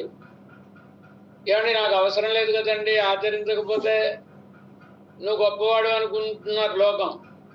ఇప్పుడు లోకం ఏం చేస్తుంది? నీకే చూస్తుంది. ఆయన చేశాడా లేదా, అందులో ఎవడైనా మానేశారంటే మనకు మహా సంతోషం. అందుకోండి ఆయన చేయలేదండి మనం చేయక్కర్లేదని వీళ్ళు మానేసి. ఆయనకి నిష్ఠ ఉంది కనుక ఆయన చేయకపోయినా నష్టం లేదు. వీడికి నిష్ఠ లేదు, వీడు ఆయన చూసి చేయడం మానేస్తే నశించిపోతుంది. ఇప్పుడు ఏమైంది? ఎందువలన నశించాను? ఆయనను చూచుట వలన. అంటే వాడు చెడిపోయినందుకు పాపం ఎవరికి రావాలి? నీకు రావాలి. కనుక లోకాన్ని చూసైనా నాయన ధర్మాన్ని నువ్వు పాటించాలి అని చెప్తాడు కదండి. కనుక భగవంతుడు మరి ఇలా పాఠం చెప్పాడంటే ఆయన ఆచరణ ఎలా ఉంటుంది? అది కూడా ధర్మాన్ని ధర్మంగా పాటించి తెరవలసిన ఆయనకు అవసరమేంటి? భగవంతుడికి అవసరం లేకపోయినా పాటిస్తాడు ఆయన. ఎందుకని? లోక సంగ్రహమే వాపి, లోకం కోసమని. నానవాప్తం అవాప్తవ్యం వర్తయేవచ కర్మని. అర్జున నేను పొందాల్సినది లేదు, పొందవలసినది లేదు, అయినా కర్మలను ఆచరిస్తూనే ఉంటాను. ఎందుకు కర్మలను ఆచరిస్తావా? నేను అలా ఆచరించకపోతే ఉత్సీదేయురిమే లోకాహ నకుర్యాం కర్మచేదహం. నేను కనుక కర్మలను ఆచరించకపోతే నన్ను చూసి వాళ్ళు కూడా మానేసి చెడిపోతారు వాళ్ళు. కనుక వాళ్ళని చెడగొట్టిన వాడు అవుతాను నేను. కనుక కర్మలను ఆచరించాల్సిందే అంటాడు కదా. కనుక జ్ఞానీయానాలు ఎంత గొప్ప జ్ఞానం గలవాడైనా లోక సంగ్రహத்தை பார்த்து లోకం యొక్క క్షేమాన్ని చూచి వర్ణాశ్రమ ధర్మంగళై నన్రాహ అనుష్ఠిక్క వేణు. తన వర్ణాశ్రమ ధర్మములను బాగుగా ఆచరించవలయును என்று ఉపదేశిత్మని భగవద్గీతలో ఉపదేశించి ఏం చెప్తున్నాడు ఆయన? యదిక్యహం నవర్తేయం జాతు కర్మణ్యతంద్రితః మమ వర్తమాను వర్తంతే మనుష్యాః పార్థ సర్వశః. అర్జున, యదిక్యహం నవర్తేయం జాత్, ఎప్పుడైనా ఒకసారైనా నేను కర్మలను ఆచరించడం మానేస్తే, అతంద్రితః కర్మని జాగరూకత కలిగినటువంటి వాడిని, కర్మలను పాటించుట అనే దానిని చేయని నాడు. లోకంలో ఉండే వాళ్ళందరూ నన్నే చూస్తూ ఉంటారు. మమ వర్తమాను వర్తంతే, నా దారిలోనే వాళ్ళు ప్రవర్తిస్తూ ఉంటారు. మనుష్య పార్థ, మానవులందరూ మరి గొప్పవాడు చెప్పాడుగా పరమాత్మ, శ్రేష్ఠుడు ఎలా చేస్తే అలాగే చేయాలని చూస్తారని. ఒక్క మారు జాతు అనేదాన్ని, ఒక్క మారు కర్మத்தில் సోంబాదే నాన్ ప్రవర్తియేనా, కర్మలందు నేను బద్దకించకుండా ప్రవర్తించలేదనుకో, మనుష్యరెల్లాం ఎన్బడి అయిపోయిన చెల్లు మానవులందరూ నన్నే అనుసరించు మానసు ఎదుగిరబడి పరార్థమాహత, పరుల కొరగని తాను కురికొండు అనుష్ఠితు, ప్రయత్నపూర్వకంగా అనుష్ఠించి పూర్వం స్వభావం అనేదే వెళ్ళే స్వభావం కలవాడు కదా కృష్ణ పరమాత్మ. ఏవం భూతనవన్, అలాంటి కృష్ణ పరమాత్మ స్త్రీతూ జడుందరుడినప్పుడు దూతగా పరమాత్మ ఏం చేసినప్పుడు, భీష్మద్రోణావతిక్రమ్య మాం చైవ మధుసూదన కిమర్థం పుండరీకాక్ష భుక్తం ఋషుల భోజనం ఎన్నుంబడి. ఈయన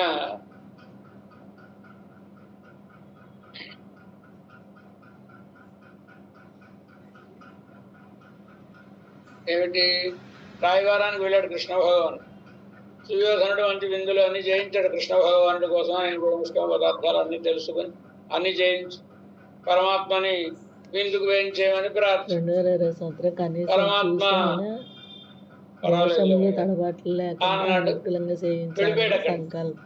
పరమాత్మ వెనకాదలే భీష్ముడు, ద్రోణుడు, అందరు పెద్దలందరూ ఆయన వెనకాదలే పెడుతున్నారు. పెడుతుంటే ఇది ముందే ఊహించాడు భీష్ముడు.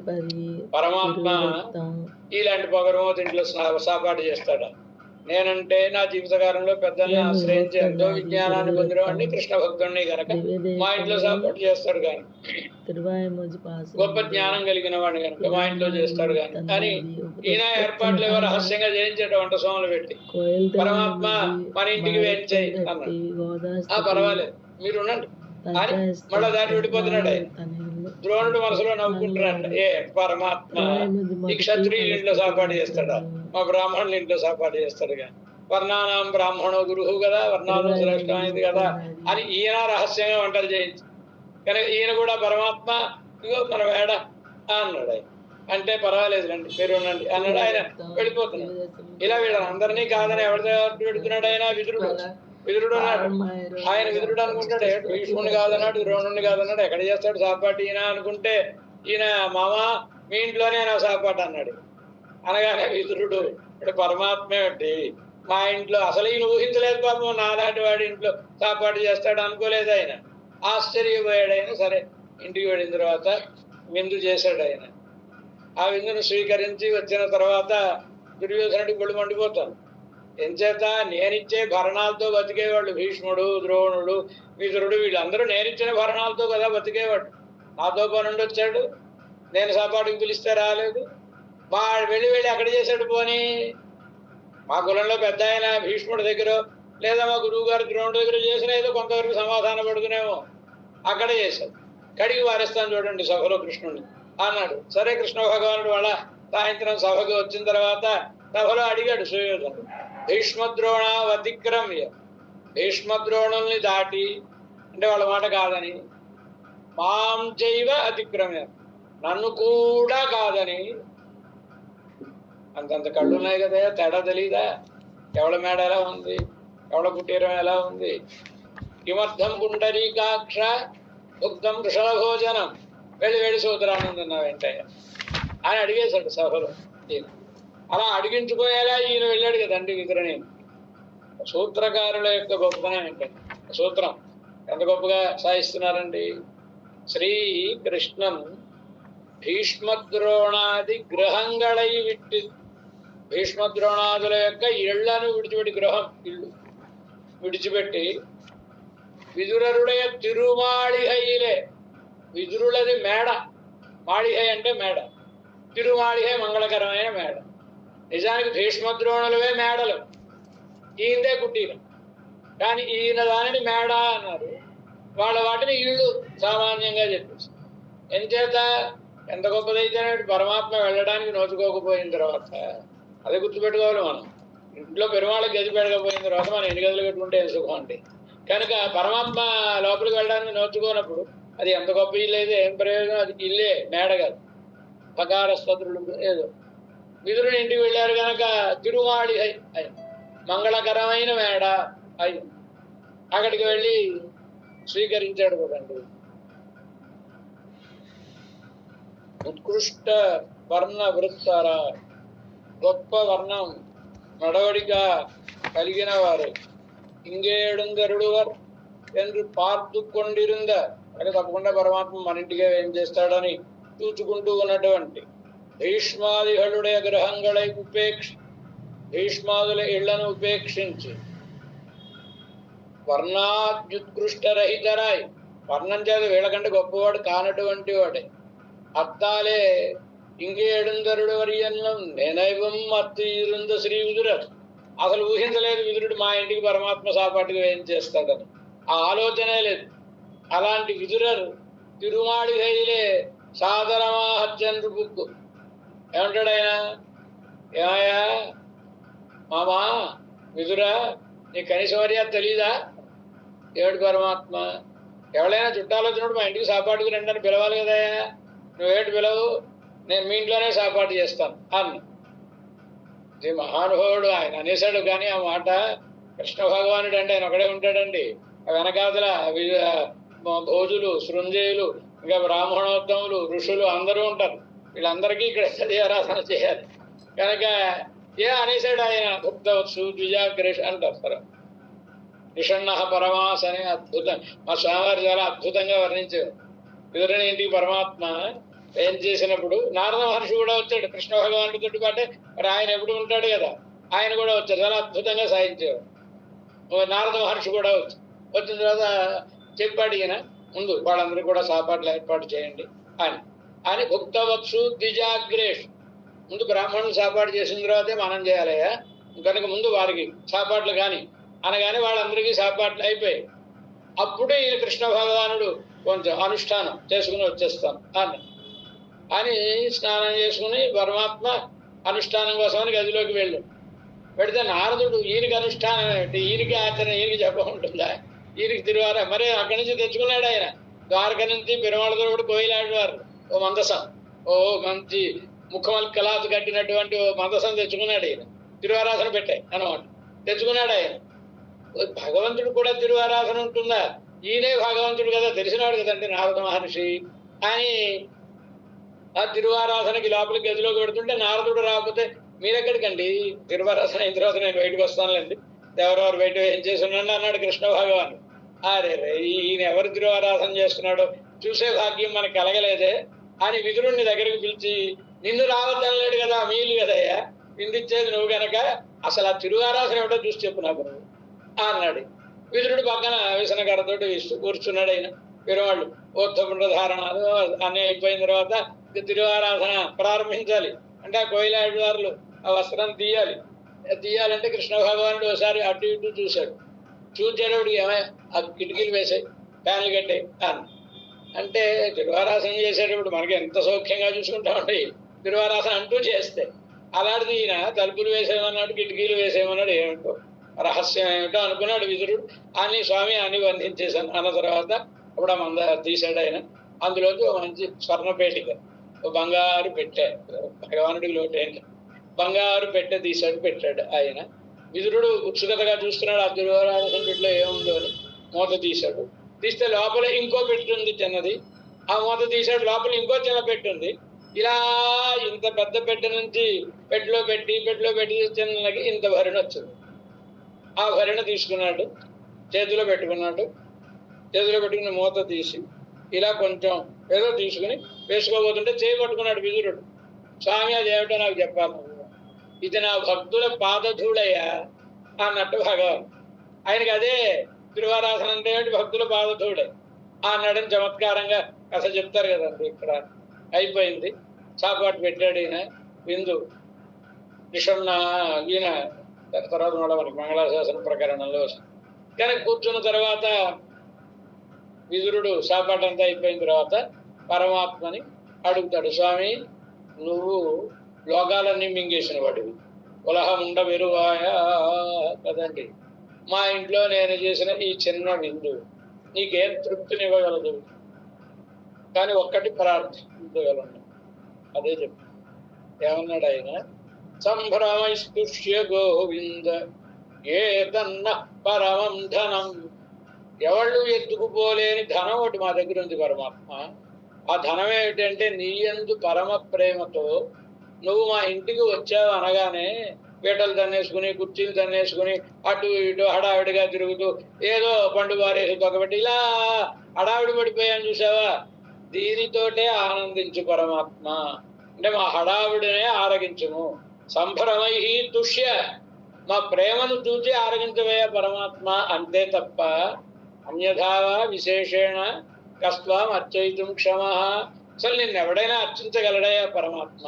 నీకు లేని అపురూపమైన పదార్థాన్ని నీకెవడైనా సమర్పించగలడా? ఎవడికి సామర్థ్యం ఉంది?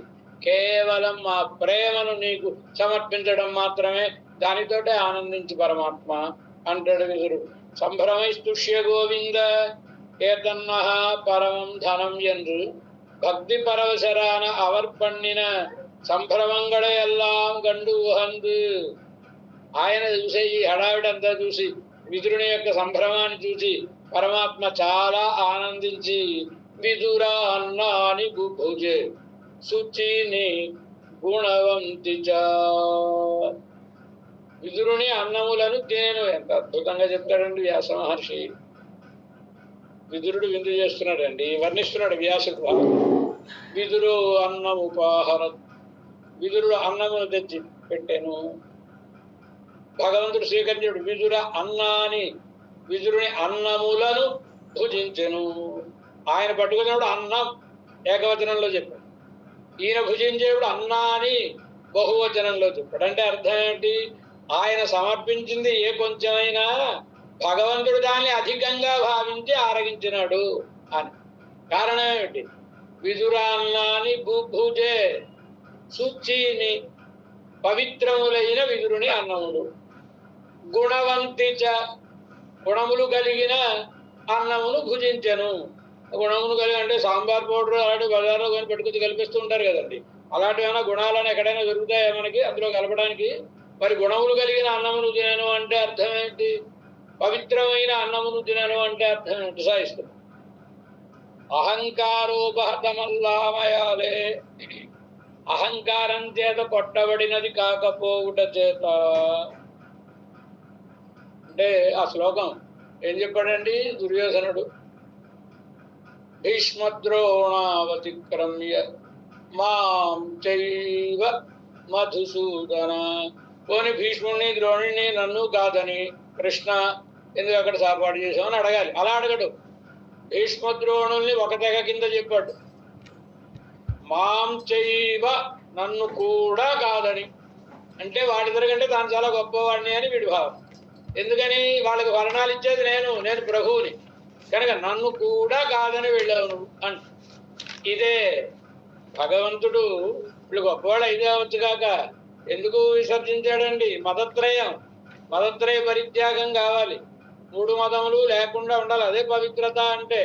ఈ ముగ్గురికి 3 మతాలు ఉన్నాయండి. భీష్ముడు ఆయనకు నేను చాలా గొప్ప జ్ఞానం కలిగినటువంటి వాడిని, అనేక మందిని సేవించి బోళ్ళంత జ్ఞానం గలవాడిని, విద్యామతం. ద్రోణుడు అభిజన మతం, నేను బ్రాహ్మణ వర్ణంలో పుట్టిన వాడిని కనుకనే ఇంకో చోట చేయడం మా ఇంట్లోనే చేస్తాడని వీళ్ళు అనుకోవడం. సుయోధనుడు ఐశ్వర్య మతం, మాం చైవ అన్నాడు కదా, వీళ్ళందరినీ పోషించేవాడిని నేనే. ఈ 3 మతములు ఉన్నాయి కనుక అక్కడికి వెళ్ళలేదు. ఈ 3 మతములకు ఆస్కారమే లేనివాడు విదుడు. ఆయన ఇంటికి వెళ్ళాడు, ఆయన యోగ్యత కనుకనే ఆయన సమర్పించిన అన్నం ఇప్పుడు దుర్యోధనుడు ఆ ఏర్పాటు చేశాడంటే ఉరికి చేశాడండి. ఈ సాపాటు పెట్టి ఆయన మన వశం చేసుకుందాం, ఏదో స్వార్థం ఆలోచన. విదురుడికి అలాంటి ఆలోచన లేదు కదా. కనుక పరమ పావనమాయ్ శుచిని అనడ. గుణవంతి చ, గుణములు కలిగిన అన్నం. 7 గుణం. భక్త్యుపహృతం అస్నామి ప్రయతాత్మన చెప్పడుగా భగవంతుడు. భక్తితో తడుపబడిన, భక్తితో సమర్పింపబడిన పదార్థము కనుక భక్తితో సమర్పింపబడినది ఒకటి చేత పరమభోగ్యమాయిరుగ్గిర అన్నత్తై, పరమభోగ్యమైన అన్నమును அந்த పావనత్వ భోగ్యత్వంగళ అడియాహ ఆ పావనత్వ భోగ్యత్వములు కారణముగా అత్యాదరం పండి అముదు సైదానిరే మిక్కిలి ఆదరించి వాడి ఇంట్లో సాపాటు చేశాడు కదండి. కనుక వర్ణం చేత గొప్పవాడా తక్కువవాడా చోటు పరమాత్మ, ఆయనకు కావలసింది పరమ ప్రేమ. ఇది ఈ వృత్తాంతంలో కనబడుతుంది. మిగతా విశేషాలు రేపటి అనుసంధానం చేస్తాం. కోదురుడ శ్రీయన్ కూరగోత్తమ